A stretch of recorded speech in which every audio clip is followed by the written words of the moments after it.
Paulo Coelho is now an international best-selling author. His work has been published in 170 countries and translated into 83 languages. You would think his parents would have been really proud of him, right? Sadly, not at all. In fact, his parents actually thought he was mad. So Paulo Coelho was 18 years old. One morning, he's woken up by two big male nurses. You're coming with us. Paulo Coelho looks around and he sees his mother crying, and he looks at his father and he's trying to hide his emotions. The nurses tell him, "It's for your own good. We're just going to have some tests done." Tests? His parents were sending him to a mental asylum. They literally thought he was going mad. In this video, I'll talk about why this happened, how he ultimately became successful, and what happened to his relationship with his parents. Paulo Coelho belonged to a middle-class family, but his dreams from childhood were different. He wanted to be an artist, but he was born in the wrong place at the wrong time. The place was Brazil. The time was 1960s. At that time, becoming an artist was considered very low. The word artist was synonymous with homosexual, communist, drug addict, or some good-for-nothing loafer. For middle-class families, it was completely unacceptable that their child would become an artist. But a dream is a dream. It can't be suppressed that easy. So at the age of 18, he believed that if I just work hard, I can manage both. He would study during the day, and at the night, he would live out his dream of becoming an artist. He became involved in a theatre group. He didn't want to act professionally, but he just wanted to hang out with artists. He just enjoyed their company. But one thing he didn't anticipate was how strongly his parents were against his dream. One day, he finally gathers courage to tell his mom that he's going to be an artist. And she responded, "My dear, your father is an engineer. He's a logical, reasonable man with a very clear vision of the world. Do you actually know what it means to be a writer?" She outrightly rejected the idea. Not just this, they actually thought he was losing his mind. And because of his involvement with the theatre group, they actually thought he has gotten into really bad company. Something has to be done. What do? They call the mental asylum. And those two male nurses come and they take him away. This was his first time in a psychiatric hospital, but the journey has just begun. They took him away, they did some tests on him, and they started giving him all kinds of treatments. He was being treated for the illness of wanting to become an artist. Now, Paulo obviously hated this, so he found an opportunity and he ran away. He first traveled around as long as he could, and then finally went back to his home. His parents took him in, and for some time there was like a honeymoon period where things were cool between them. But then parents saw that Paulo is again involved with the bad company, and they called the nurses again. They sent him to the mental asylum for the second time. This time, among other treatments, he even received electric shock treatments to treat his madness. But the cycle was about to repeat.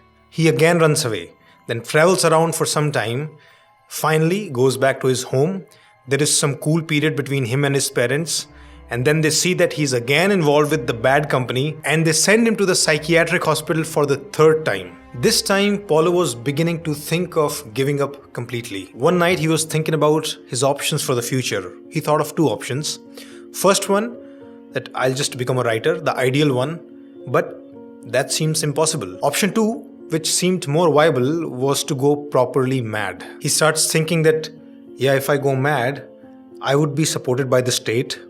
I wouldn't have to do anything. I wouldn't have to take any responsibility. I would of course have to spend a lot of time in these mental institutions, but it's not that bad. By now, from his own experience, he knew that these mental asylums were not that bad, like the way they show in Hollywood films. It's not like there are just crazy people running around. Apart from a few extreme pathological cases of catatonia or schizophrenia, most patients are actually perfectly capable of holding intelligent conversations. They have their own ideas. He was almost ready to make this mental asylum his new normal life. But thankfully, he didn't.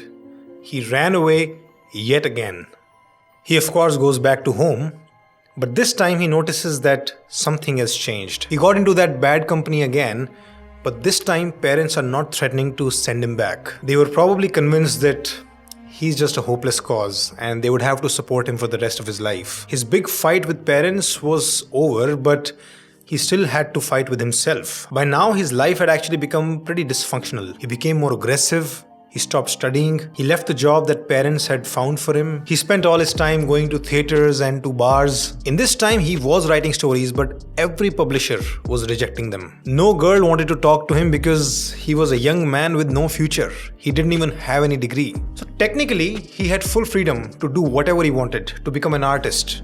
But he was growing more and more frustrated with himself only. One day, he decided to just trash his bedroom. It was a way of saying, without words, "You see, I can't live in this real world. I can't get a job. I can't realize my dream. I think you're absolutely right. I am mad and I want to go back to the mental hospital." When he finished wrecking his room, he saw that his parents were already calling the hospital. The doctor comes home and meets him alone. He asks Paulo, "What's going on?" Paulo doesn't reply.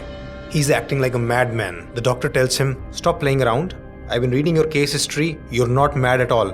I will not admit you to the hospital." Doctor leaves the room. He writes a prescription for some tranquilizers. And he tells his parents that he has what they call an admission syndrome. What's this now?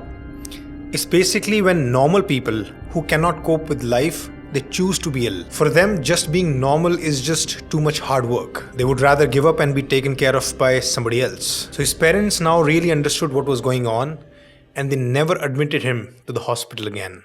So by the age of 20, his mental institution phase was now over. But Paulo didn't have any excuses left anymore. He's not mad. Now he has to pull himself together and be independent. He realized that becoming a full-time writer is not in his reach, not right now.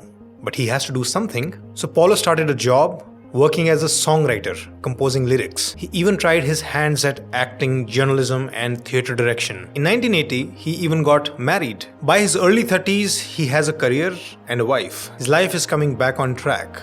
But something was still missing. In 1986, he goes on a pilgrimage to Santiago de Compostela. There he walked for 56 days and he has like a spiritual awakening. He realized that he was happy in the things that he was doing. He was working, he had a person whom he loved, he had money, but he was not fulfilling his dream. His dream was still to be a writer. During that pilgrimage, at the age of 38, he decided that I will not procrastinate anymore. I will write my book. He decided to leave his lucrative career as a songwriter and pay full attention to writing. About a year later, in 1987, he wrote a book called The Pilgrimage, which chronicled his experiences during the pilgrimage. The following year, in 1988, Paulo Coelho wrote The Alchemist. He published it through a small Brazilian publishing house. They made an initial print run of just 900 copies and then decided not to reprint it. From their point of view, the book was dead, but Paulo was not ready to give up.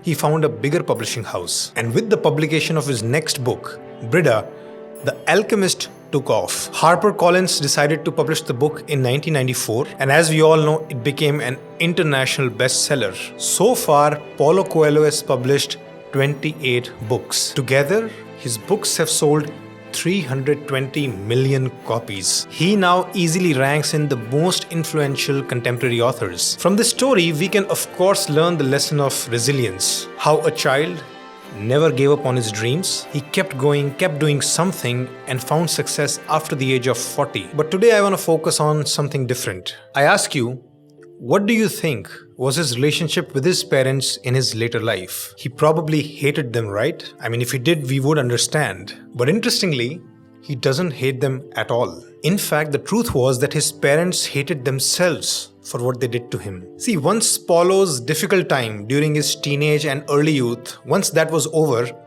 his parents never forgave themselves for what they did to him. In fact, he told his parents that it wasn't that bad, but they refused to believe him. They spent the rest of their lives blaming themselves. Did you notice something? His parents admitted him into mental asylums 3 times when nothing was wrong with him. They never supported him in his dreams. Yet he says that it was not that bad. How could he just let it go? This is what Paulo told the world later on regarding his parents. My parents thought I was psychotic. That was the diagnosis. So basically, even doctors confirmed that he was mad. I used to read a lot, I was very shy, and I didn't socialize very easily. So he did seem a bit abnormal from the cultural standards. They were desperate. It wasn't that they wanted to hurt me, but they didn't know what to do. I have forgiven them. They did not do that to destroy me. They did that to save me, and it happens with love all the time. When you have this love towards someone else, but you want this person to change, to be like you, then love can be very destructive. So he understands that the parents' love became destructive because they were forcing him to be like them or just other people. In fact, I did not need to forgive them because I never blamed them for what happened. From their own point of view, they were trying to help me to get the discipline necessary to accomplish my deeds as an adult and to forget the dreams of a teenager. So he understands that his parents were actually trying to make him into this responsible, functional adult. They didn't want him to follow his dreams and become a loser. Here's my take on it. Parents are not special creatures. Just because someone has the ability to give birth does not guarantee that they would be wiser. You can remember this simple line. Parents almost always have really good intentions, but good intentions doesn't guarantee good decisions. Good intentions only tell you that someone wants to help you. It doesn't tell you how good their abilities are to actually help. Well, I say there should be a parenting course before you can have children. Not just a course, you should pass some tests too. Otherwise, kids will keep getting electric shock treatments. See, Paulo's parents, just like you and me, were the products of their own biology and environment. The environment of Brazil in 1960s. Since they were born in a culture which thought that being an artist is terrible, they also ended up thinking the same. Can we really blame them? They were carrying ignorance which was passed on to them by their own parents and their own culture. Another point, it's not like Paulo's parents were having a great time while he was in the asylum. They were also miserable. They also used to cry at home. It was very painful for them as well. They carried the guilt of treating him like that for the rest of their lives. Is that a good experience?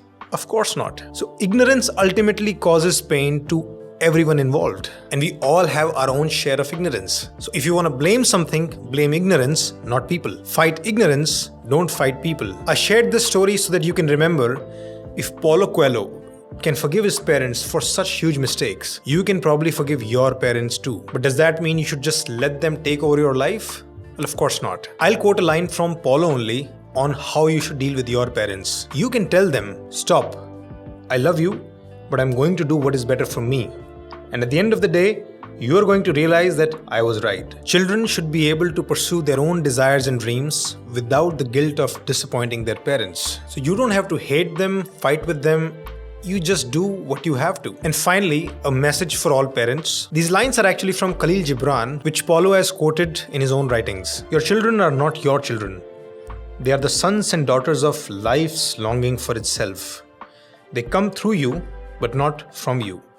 And though they are with you, yet they belong not to you. You may give them your love, but not your thoughts, for they have their own thoughts. Share this video with your parents. And if you are a parent, I dare you to share this video with your child. Also, if you like the video, please subscribe. Help me fulfill my dreams. A very important factor in mental peace is that instead of just thinking and thinking internally, you should be able to talk about your frustrations to someone. But sometimes your friends and family can get tired of listening or might not even understand you well. That's why you should talk to a therapist. Your emotions need regular air ventilation. Your thoughts need regular garbage disposal, like once every week with a trained therapist. At Shridhar Life School, we have a team of therapists that you can talk to. Please go to shridharlifeschool.com to book your sessions.